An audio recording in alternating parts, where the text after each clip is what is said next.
dinner, or not dinner, that's the breakfast for that morning run. It was a good run, kinda hard though, but we finished in the end. Woke up today at 5:15. Usually it's like 4:55, but I did go to bed a little later, so I have to get a little more sleep. This is how this is looking. And yeah, I'll finish the food and I'll talk to you guys then. That was the run. Finished breakfast. Don't really have anything planned. Do have a little bit of work to do. Might go play some games. You guys will see. Finished the gaming. Now let's go see if I have any schoolwork to do on the laptop, on the lapper.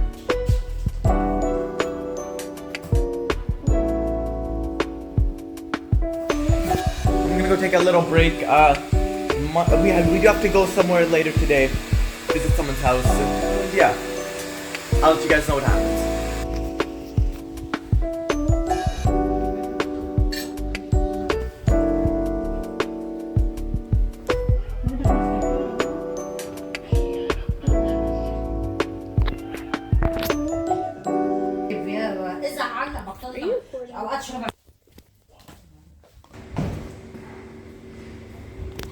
Gym session. Worst nutrition mistakes pretty much every lifter makes at some point, myself included.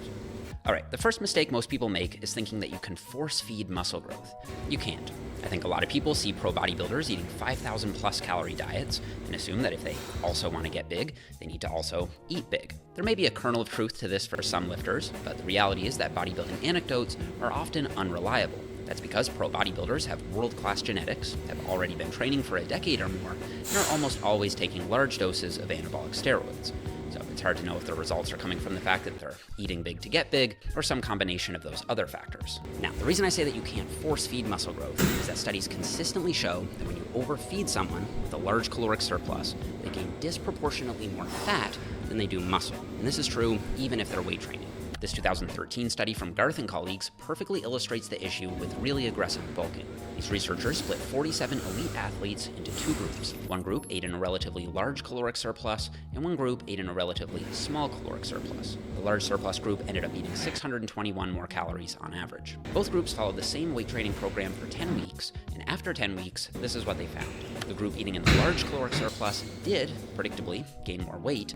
They also gained a tiny bit more lean mass, although it didn't reach statistical significance, but the big difference was in the amount of fat they gained. The large surplus group gained much more fat than the small surplus group.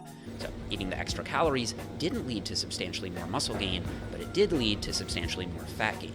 These same basic findings were corroborated by a later 2019 study, which has led experts in the field to describe nutrition as having a permissive role in muscle building. In other words, your diet permits muscle growth to occur, it doesn't cause muscle growth to occur. You can't force feed muscle growth. Training is what tells the muscle to grow. Nutrition simply supplies the building blocks. If you think of your body like a big building, you can think of your training program as the blueprint and the construction crew. You can think of your nutrition as the building blocks. If you have way more building blocks than you need, they just pile up at the job site. This is the muscle you've built, and this is what's left over as fat. So when looking to build muscle, most lifters should be eating somewhere in this range, with this line here in the middle being your maintenance calories, the number of calories you need to maintain your weight. If you want to gain muscle faster and are more comfortable with some fat gain, you can put yourself in a 10 to 20% surplus. If you'd like to do a leaner bulk, a smaller 5 to 10% surplus would be better, and if you're trying to prioritize fat loss while still building muscle, a slight caloric deficit in this zone would be best. Now, to be clear, I'm not saying that aggressive bulks are necessarily a bad thing. So-called dreamer bulks have become something of a rite of passage in the lifting world.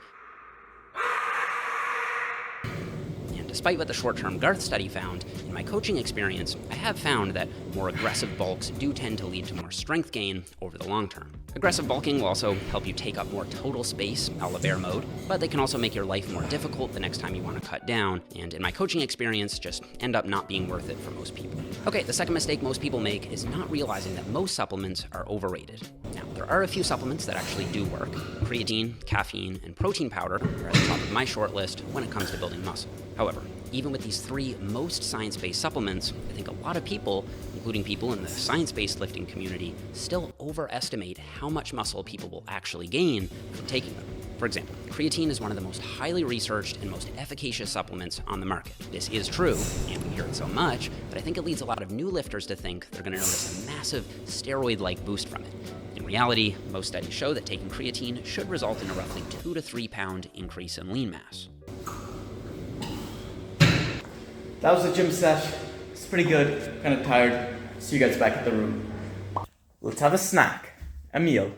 We have a protein, many-ish. I put some eggs in here and it's a cheese one, so cheese is also some protein. Then we have some Frank's hot to go with that. I'll let you guys know after. And we're also going to be drinking some water. Always got to stay hydrated. These muscles are not going to go without any hydration. Food time. Yeah. It's getting a little late. It's like 9:20-ish. But go head to bed, recharge. If you I'll stop, see you guys tomorrow. quit, throw in the towel. I promise you there's no distance you can travel far enough to ever find that dream again. For it is dead. And in its death, it's replaced by regret.